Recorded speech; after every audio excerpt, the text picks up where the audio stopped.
This podcast is intended for educational purposes only and is not intended to replace therapeutic services of any kind. Please refer to the list of references provided if you need support. Welcome, everybody, to another episode of Sessions with Sara Cate and Ashley. I am Sara Cate. I'm Ashley. Welcome. Welcome. Welcome. We have had a lot of caffeine, so we apologize for the energy. Actually, no, we don't. No, we don't. No, we don't. No. We do not. We are here. We are here and we are ready to have a conversation about self-abandonment. Ta-da! A really simple topic, one that doesn't bring up a lot of stuff, probably won't be too triggering, likely for me or Ashley. Disclaimer. No, not disclaimer. Side note. In the last session. Oh no. Ashley is concerned that she sounded mean to me. And I just want to name, my feelings were not hurt. It was a conversation around Dory, the fish from Finding Nemo. I was singing the Just Keep Swimming song, and Ashley essentially told me that's not how it went. I hung up or I didn't hang up the phone. I turned off the record and I was like, did that sound mean? Immediately, and I didn't know what she was referring to because none of it was mean. I did not perceive it to be mean at all. So I had no idea what she was going to say. And then I didn't realize she was going to just be talking about my singing. But I still was not offended. So I just want to name that at this podcast, we're not mean to each other. No. And you never should feel or worry. I mean, you can worry that I thought you were being mean, but I didn't. That's so funny. Oh, so here we are. Self-abandonment. Now that that's all over. Self-abandonment. Well, yeah, and we're here doing self-abandonment after the last episode. We talked about dreams and following them, or even just figuring out what they are. Mm-hmm. And so self-abandonment is clearly next because it's the piggyback to that episode for certain. Yeah, because, oftentimes when we feel like we're going off course, it's because we're self-abandoning. Totally. And we started the episode on discovering what your dreams are around and like understanding yourself enough to know what they are, with a note from one of my clients around the fact that she had always done what she was supposed to do. Right. And I want to be very clear that if you have had to self-abandon in your life to survive, this is not a conversation about that being negative. Self-abandonment is not a problem, a mistake. You're not doing something wrong. If you have to step away from your heart, your soul, your being, your body, whatever it might be, if you have got to do that to protect yourself, to keep yourself safe, to survive, trust that that was an appropriate choice. Yes. Right. And to not, because we're gonna talk about it in a way that's like, hey, how do you find your way back when you self-abandon? Because it's not an if. When we self-abandon. Exactly. We just have to learn how to find our way back. But we want to have this conversation. We think it's really important to have this conversation because one of the points of this podcast is to create the conversation between you and your body again. Yes.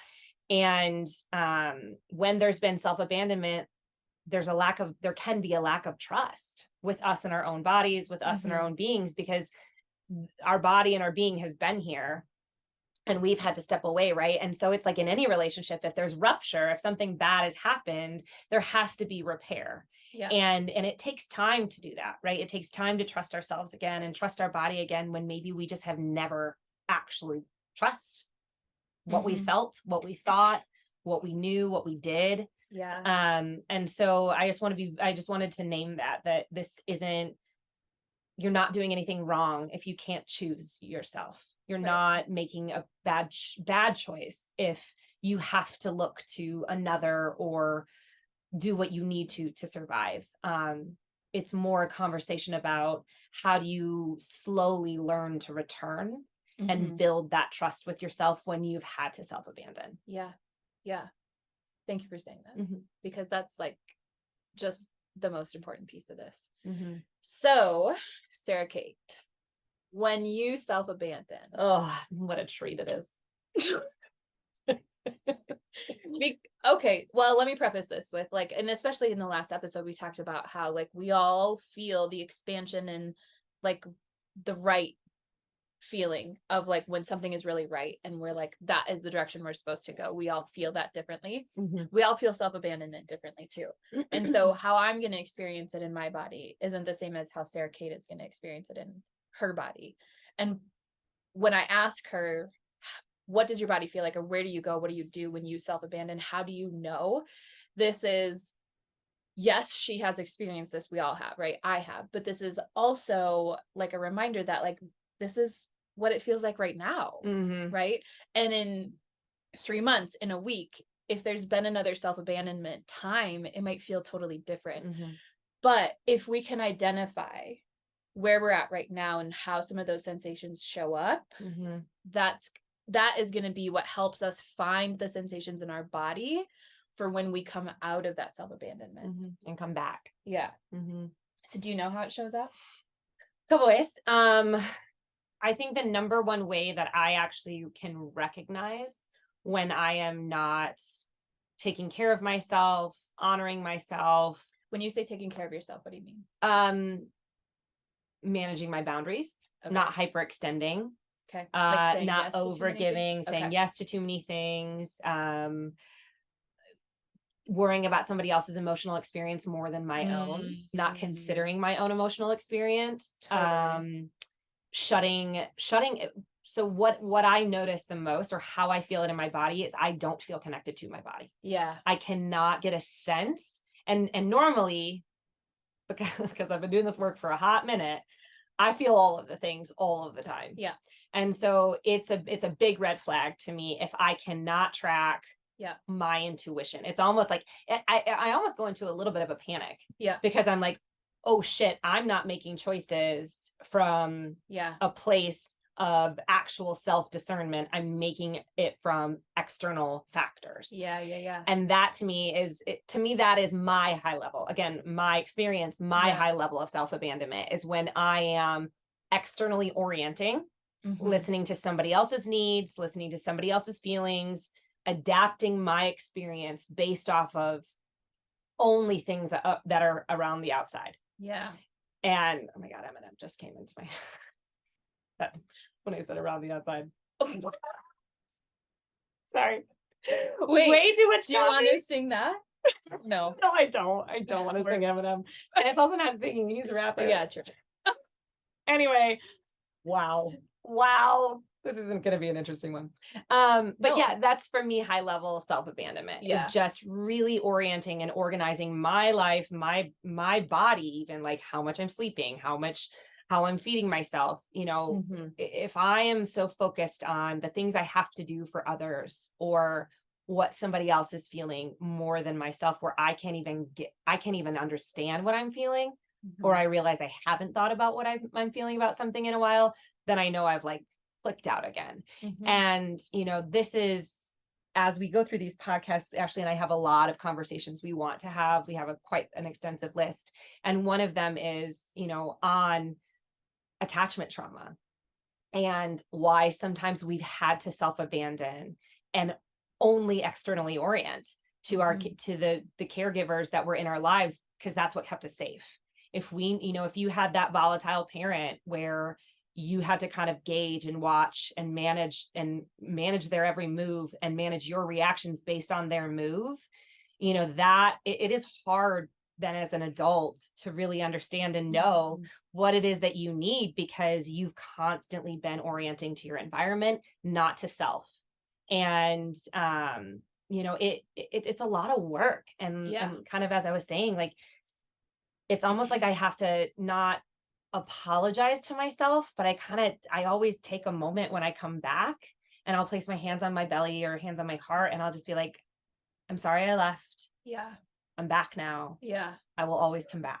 Yeah. And that's kind of been my new practice mantra around when I realize I do it. Cause again, I said like when we self-abandon, Yeah. it's going to happen. And so, Yeah. but my renegotiation or my kind of reclamation process of my own experiences to really come in to my own system and be like, I'm here, Mhm. I did leave and I'm back, you know, and that's what I continue to try to develop, is that trust with myself that I will Yes. return.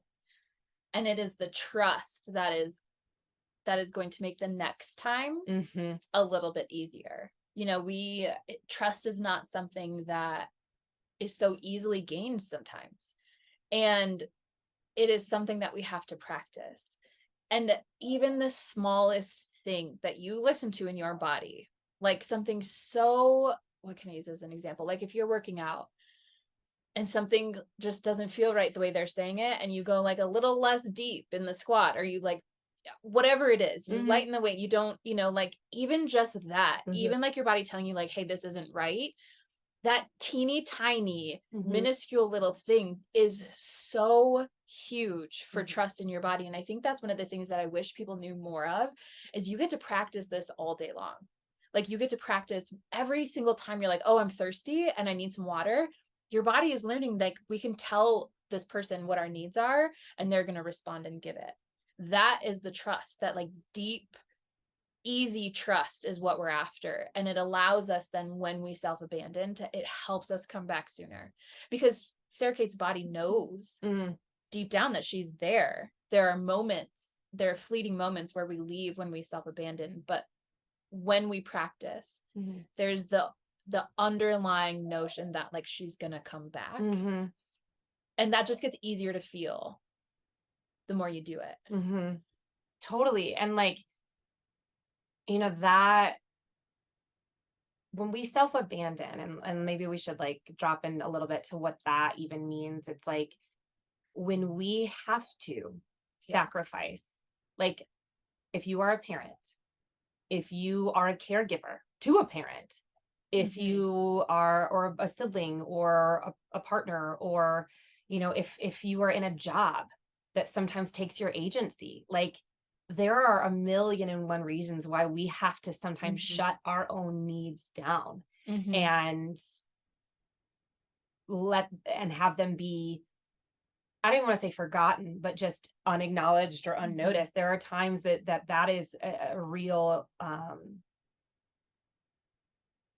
experience of just like, I can't actually take care of me right now. I can't actually pay attention to what I need, because it actually hurts a little bit too much because of this other thing that I'm navigating. So there are reasons why we decide, or we make the choice, or sometimes it's subconscious, to step away from our own experience. Yeah. And I think even just acknowledging that's a thing that you sometimes have to self-abandon for those reasons softens the blow of self-abandonment. Totally. Because it's like, okay, I have to do this. Yes. And again, it's not your fault. Right. And there's no shame in that. Yeah. Right. Like this is where I think some of these like toxic,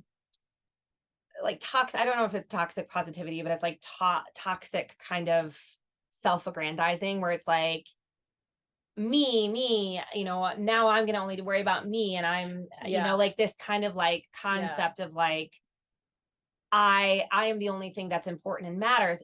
Incredible. It's true. You are the thing that matters. And sometimes we have to adjust based off of what's happening in our world, and to shame that action. You know, this is where I think I really struggle with this when I'm working with mothers, because mom kind of culture sometimes is really rough. Like there's a lot of judgment and criticism that happens when a mom has to make a choice, right? And then she feels this, not only is she having to maybe self-abandon, but then she's going to feel shame about that, because what's being preached to her is that she has to like choose herself, and you know, nobody else matters, blah, blah, blah. And so there's just like, we have to remember to like pull these absolutes away from our experience and say, okay, today I have to do this thing. Tomorrow, how can I come back and take care of myself? Or next week or next month, right? Like some people are in some long-term experiences that are going to require a degree of like disconnection from yourself to get through it. So like, how do we continue to establish that trust of coming back, right? And saying, okay, I will return, and getting to know what sensations are there, what needs are there, what feelings are there, what wants are there, kind of what we talked about in our last one with what dreams are there when we listen to our intuition, when we feel our sensations, when we drop into a deeper space and level of connection with ourselves. Then that trust, even when we leave and have to go do something else or take care of somebody else, that will still return to something that's familiar, Yes. which is the self, me, Yes. Yeah. my Yeah, feelings, my emotions, my world. Mm-hmm. Yeah. So good.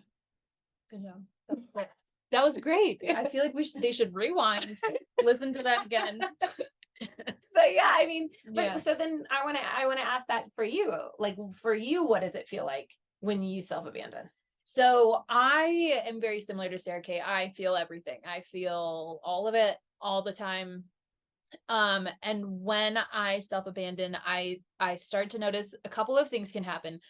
Either I just don't feel anything, and I kind of will like go through, and I've been working on this for a while. Like I'll even notice at the end of the day, I'll be like, huh, I didn't feel a dang thing today. Like I just was going through the motions. It's almost just like my body is on like autopilot, and I just like go through the day. But there's like, I'll notice that there's like not as much connection if I like see somebody at the coffee shop. I'm just kind of like, yeah, I'll take my coffee, thanks, bye. Like I'm just kind of very one level, and it's not super high.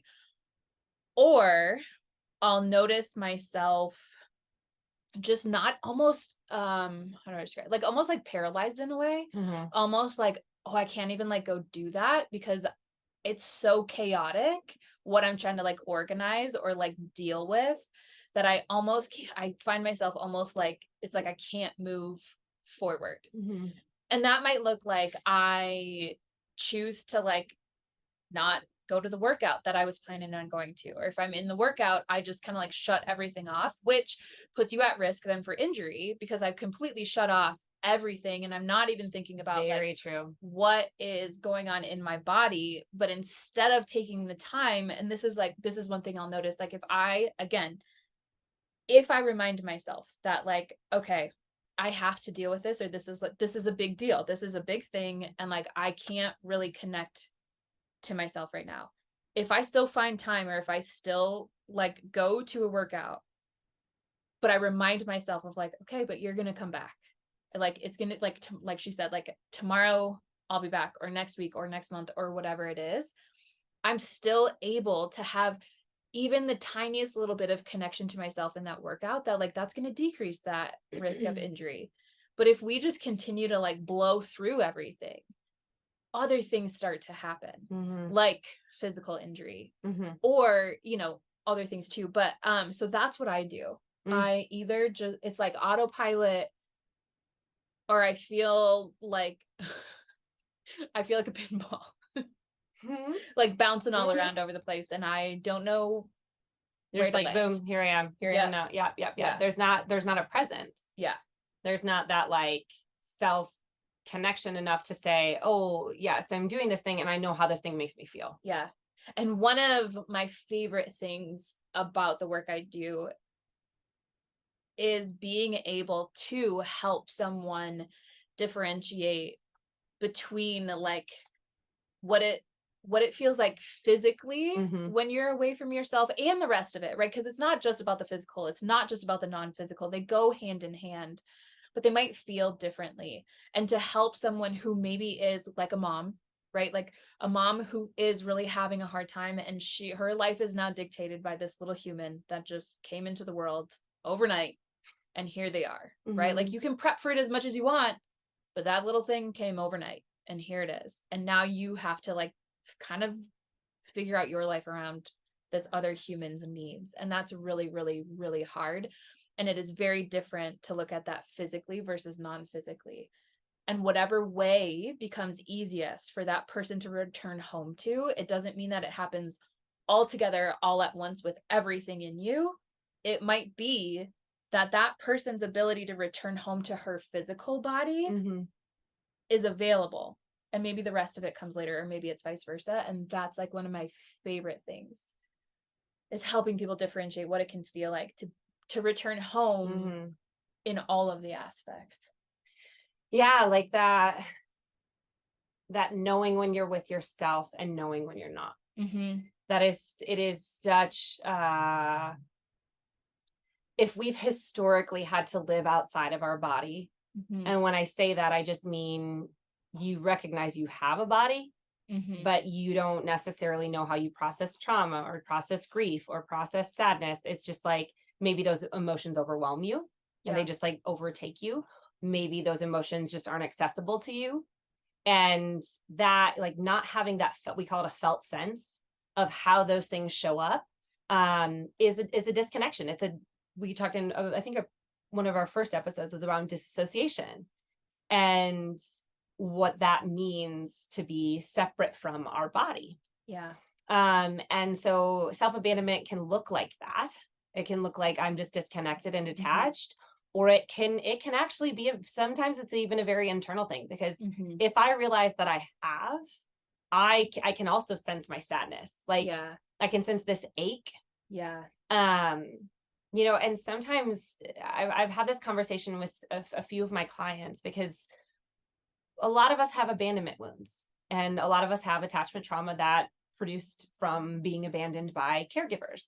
And I often talk about how the ache that I actually think that we can feel sometimes if somebody or something leaves us isn't necessarily us aching or longing for that person or that thing. I think it's actually our soul aching and longing for us Yes. to realize that we are here and we don't need it. Yes. When we're the adult, we don't need it. We want it. Connection is important. It is critical to our existence. And yes, someone doesn't take who we are with them. Mm-hmm. When they go, we try to go with them. We try to say, Mm-hmm. you're the thing that makes me whole. You're Mm-hmm. the thing that makes me complete, rather than being whole and complete here. Mm-hmm. And then realizing that person gets to participate, or that thing gets to participate Yes. with our wholeness. Yeah. But I think there is this intense agony of our own soul when we give that power of our worth, our value, our wholeness to something else. To somebody else. It's like actually our own longing for us to be with us. That's actually that pain that we feel, because that abandonment then triggers like how we're actually abandoning. Yeah, totally. And so something I do with my clients around that is we do the exercise of noticing like the actual borders of their body. So when I'm working with somebody who has a tendency to self-abandon or to kind of like throw themselves towards something that to give them their worth, their value, their sense of like self, we kind of explore what it feels like only to go to the edges of their fingertips. Like if they're like I don't know. So a lot of people do work with the Enneagram. And I'm an Enneagram 2, which is the giver. And so I have a tendency to overgive because that's how I believe I have worth and value in this life.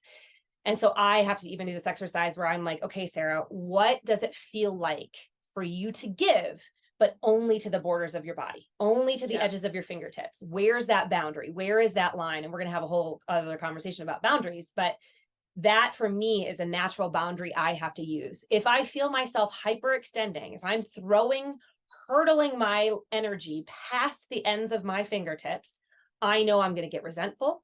I'm going to realize I've self-abandoned. I'm just going to get real irritated, real frustrated, sad, tired, depleted, sick, whatever it might be. So learning, where the end of where I will allow my energy to go is a really important part of my practice and the work that I do with others. It helps really establish, because when we have that physical representation, right, of like, okay, it goes here to the ends of these fingertips. And then if I feel like my soul is stretching past that, or my energy or my love or whatever it is, then I have to stop and recalibrate. Yeah. I also find it, I feel like when I am self-abandoning and the reason is a little bit closer to home, where maybe if it's giving too much, it's to somebody who's like super close to me, I feel the most resentment in those moments. because it's easier if you're giving, like if I have overextended myself and like scheduled way too many things, or like said yes to something that I don't truly feel like is something that I need to be participating in or like helping with or whatever it is, it's further removed, so it's easier to come back from that, because it's like, dang it, like I didn't need to sign up for that, and that sucks, right? But so it's harder, I think, in my experience, when it's something that's like closer to your heart, something that's closer to your inner circle, and maybe there might be a little bit more resentment there. And so that's really when it's super important to connect back into, like Sara said, the boundaries of your body, and like where, if it's going past that, then just take a step back, check in, a 2-second check-in, you know. That track. Yeah. Yeah. What am I noticing right now? Yeah. What am I feeling in my body? Yeah. And for me, it's like always like it's like a stretching. Like it's like this, like, this really agonizing kind of like, I'm feeling like I'm being pulled between 2 points and I'm getting paper thin. I also, one of the tricks I do when I'm when I feel like I've just like numbed and I haven't like felt anything, it's easier for me to connect into like physical touch. That is just a sensation that is easier for me to find. And so I will literally place my hands on top, I'll like sit and I'll place my hands on top of my thighs, and I will ask myself if I can feel my hands on my thighs, and what can I feel one side more than the other, and just connect in, like just feeling like I'm coming back to like, hey, this is my body, these are my thighs. Or I'll put it on my chest, like, can I feel my hand on my chest? And sometimes it's just like I can sense that like my hand is on my body, but I don't feel my body coming into my hand. There's not a mutual connection. And that gives me even more information, because it's like, okay, so you really did leave, and that, you know, that's okay. And now can I connect back in? Like here I'm coming back, and it's like the knock on the door. My hands on my thighs or my chest or wherever I choose to place them to like come back is like the knock on the door, like, hey, I'm home. Let me in when you're ready. Oh God, totally. And then it's like, okay, I'm glad you're back. Yeah. You know, I did it again. Yep.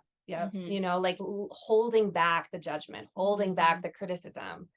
I think is just so much a part of this, because I love this concept of being like, I don't, you know, I'm whole and I'm good on my own, and I don't ever self-abandon, and I only stay with myself. And I love that concept of like really strong autonomy and like sovereignty almost of like self. And that's just not the reality that we live in. If you are in relationship to anything other than you, you're not going to be able to, at some given moment, hold full agency or full autonomy. Yeah. And sometimes things have happened to us that have taken our agency and our autonomy, right? And like, and that self-abandonment is key in keeping us functioning, safe in our job, whatever it might be. And so, you know, then there does have to be an extra layer of healing around that. But it isn't, you know, I had a teacher once say, you know, it's not about falling out of alignment. It's about how you learn to come back. And I love that. Yeah. Because so it good. just is like, you know, the spiritual community is just like, you know, just be aligned all of the time, be present all of the time. And like, while it's a lofty idea, and it's a great to think about, it's just not reasonable. Yeah, it just sets us up for failure. It sets us up for self-criticism. It's also, it sets us up for shame around like the fact that I'm not staying balanced, I'm not staying aligned, and I have, you know, that I've fallen off the horse or whatever it is. Well, okay. So then stop and figure out how to get your feet back in the stirrups. Right. And if you have reached that level, you are, that is enlightenment. Great. You're probably not here. Exactly. Oh man. But you know, just to kind of bring it up back full circle too, it's just like this conversation is one that's so special to have for me, because I have learned how to self-abandon to survive different parts of my life. I've had to do a shit ton of work around self-forgiveness for that abandonment and ownership over it. And it is still a daily practice. Yeah. It is a devotional practice to myself. Yeah. to have compassion for the times that I have to self-abandon still, and have compassion and gratitude for the times that I do find my agency and I do find my autonomy and I stand in it, you know, and they are, Ashley and I talk about all the time, titration and little wins. It might be me deciding that I'm not going to go do something because I need to rest, or which would be a huge thing for me, saying no to something so I could focus on my own rest. That would be a huge win.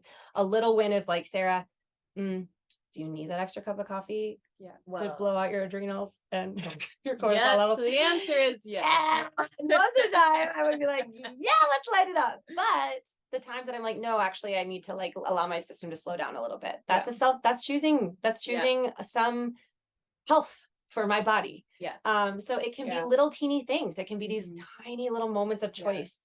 And I think that's just not something that is given to us as an option, because the spiritual community is so like, you have to do this, and this is your ritual. And if you don't do your ritual every day, it's going to fall apart. And if you're not in that present, enlightened, whatever you want to say, state every single day, that there's like you're not doing it right, or there's like so much room for like the shame and the judgment to come in, when the reality is life is real, and we are all living very different lives, and we have all come from very different paths. And so for someone to tell us that there is one way of being and there's one way of doing this, it's the biggest load of bullshit that there is, because it's just not true. And it's unrealistic, and it's harmful, it's dangerous, and it just puts us in this place of like, well, what am I supposed to do then? You know what I mean? It's turning the power out. Exactly. Like exactly. And so when we can step by step, tiny little win after tiny little win, remind our body that we are here. And we're choosing it. Yes. And we're choosing it. Then that's it. That is the purpose. And it is something that we'll forever can like work on. And that's okay. That can be one of the exciting things, because where you're at right now is not going to be where you're at a year from now. And that's the exciting piece. And think about like how much more you're going to know about yourself in a year if you just start now with the teeny tiny little wins. And like seeing it as a devotional practice, right, to yourself. Like, what do I need today? What do I need this morning? Like, you know, I'll have clients who are like, you know, they're really trying to journal and really trying to meditate every morning. And then they'll come in and they'll say, oh, I haven't done it. I haven't, you know, and there's like this like shame and this like judgment of themselves because they're not doing this thing. And I was like, did you need more sleep? Did you need 10 more minutes of rest? Okay, notice that. What's today? Do you even like it? Yeah. Do you even like journaling? Do you even like meditating? It's and finding that out comes from knowing what your sensations are telling you, because sometimes yes, you can have that incredible aha, this felt so good today, but then tomorrow you might need something else. And this is where this all comes back to tracking your body, noticing, listening, being curious about what information is coming up for you, and seeing like, where is it that I feel like today I'm giving myself away? And where do I feel like today I'm returning home? And it's a dance. It's such an ebb and flow, and like kind of trusting, like I'll adjust as I listen, not I should have. Yeah. I most mornings I wake up and now that it's nice out, walk to the gym. And some mornings I get out there, which is like so nice actually, to like have a little walk in the morning. Side note. And some mornings like I'm a like, Mr. Rogers moment. I know. Just get out for a nice stroll when the sun shines. Won't you be my baby? And some mornings though, when I'm walking there, I'm like, okay, this is exactly what I'm going to do today. And like, this is amazing. And some days I'm like, this shit is chaotic in my head right now. And I don't know what the heck is going on. And I almost like get to the gym and I'm like, okay, like before you move your body, like come back, because this is what's important right now. Like, you got to move your body in a safe way.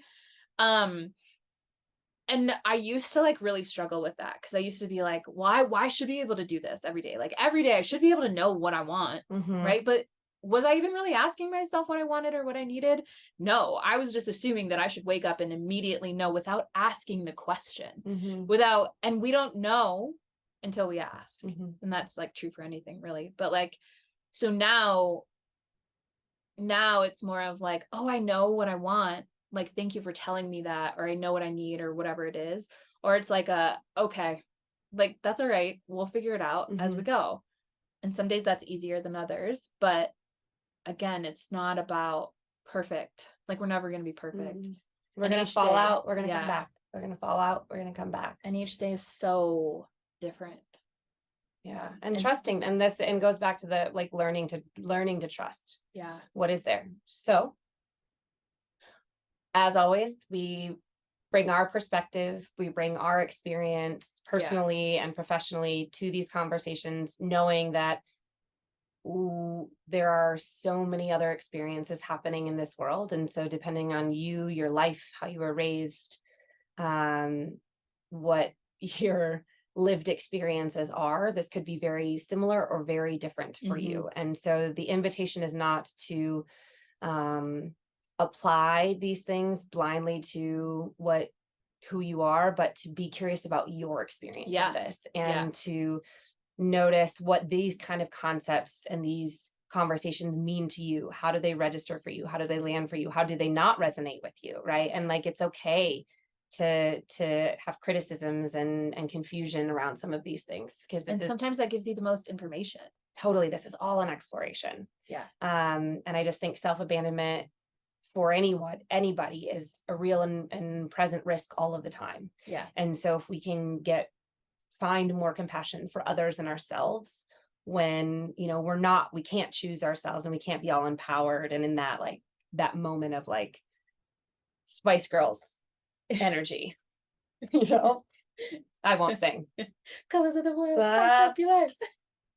And there it is.